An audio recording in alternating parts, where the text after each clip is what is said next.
As always in Soapland, we're no stranger to new arrivals and big exits. Speaking of which, Sue, you've got some news.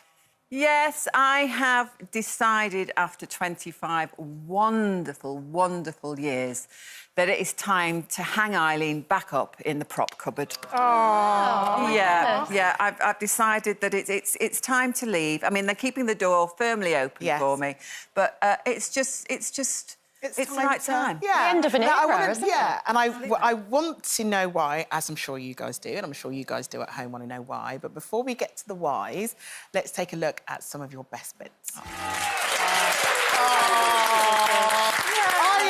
I felt teary watching that. How does it feel for you watching all that stuff back? Emotional. I mean, 25 years is a long, long time. You know, I went into that show when my son was, well, he's 29 now, so, you know, he was very, very young.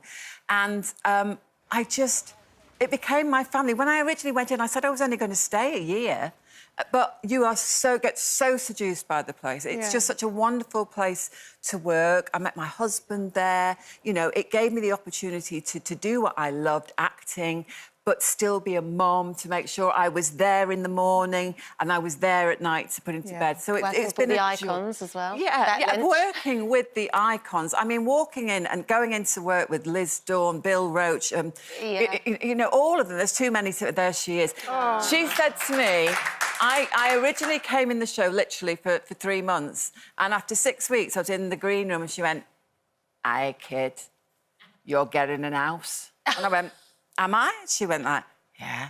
And I was like, "Oh, OK. And I did. And it's like, you know, I mean, why walk away from all of that? Well, because I'm now 61 and I feel I'm at a stage in my life. I've done all my, you know, like most mums and most people, we have responsibilities. We have other things we have to consider. We're bringing up our families.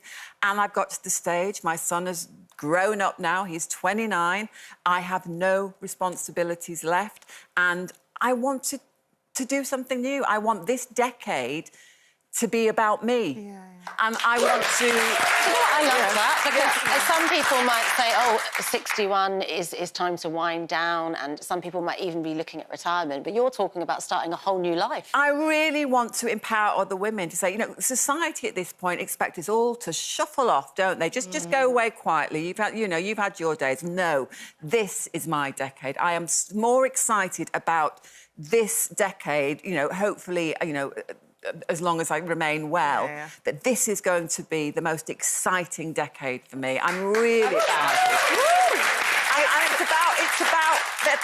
I'm not saying that, you know, that there has been moments of fear of, like, stepping out, like we were talking about, stepping outside your comfort zone, but I strongly believe only good things happen, and nothing happens if you don't step outside of your comfort zone. And this is, I mean, I'm just really pleased that I can talk about it. I've known for a very long time, Stu, because we spoke about it... In the jungle. In the jungle, we spoke in 2022, I've been planning it. Yeah, it's been a while in the planning stages. So how does it feel for you to finally be able to talk about it and to, you know, film your final scenes? We've started filming my exit storyline. Lovely Katie Kavanagh's come back, who plays Julie, and we've literally started filming that.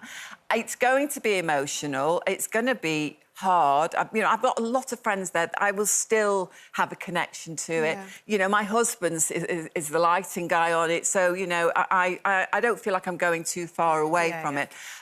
But it will be very emotional. But, you know, I just know in my gut it is the right thing to do. And I'm going with that. Oh, yeah. Leave on a high. Oh, I'm really excited about what's going to happen next year. I really am. And it did get us thinking about big life-changing moments, because this is a big life-changing moment. And, you know, think about life in chapters, almost. Do you think about your life in chapters, Franks? Yeah, I think I do. I think it's hard not to, especially, I suppose, for me...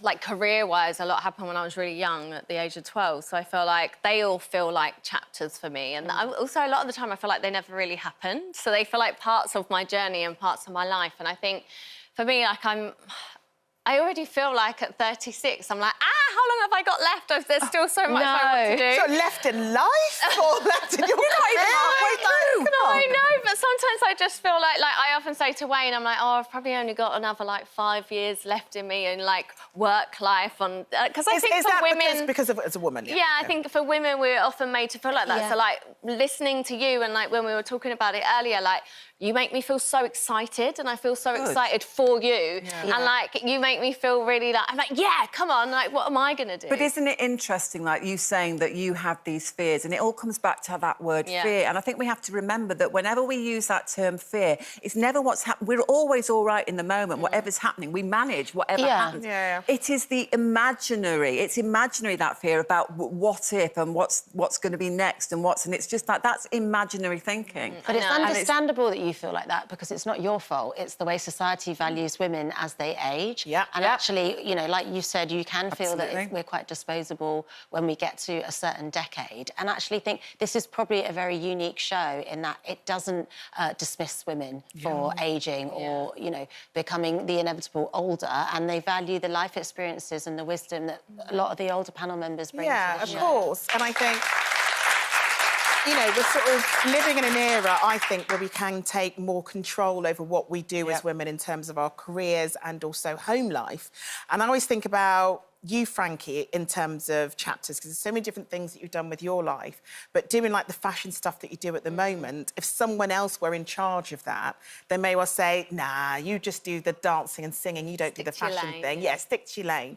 Whereas through social media, so many women have been able to do the careers that they really want to do, because there isn't usually some man in charge and going, oh, no, you're too young, oh, no, you're too old, oh, no, but you're a parent, that sort of thing. And I feel like social media, just like for you, has given you other avenues, right? Yeah, and I think as well, like, we are able to inspire each other in that way, just by Sue saying, well, no, I feel like I'm just getting going. There'll be other women that are looking at I think it's really important that, you know, for all women out there, no matter what age, do not you have experience, you have value, you have worth. Do not allow your not at all. to be Not at all.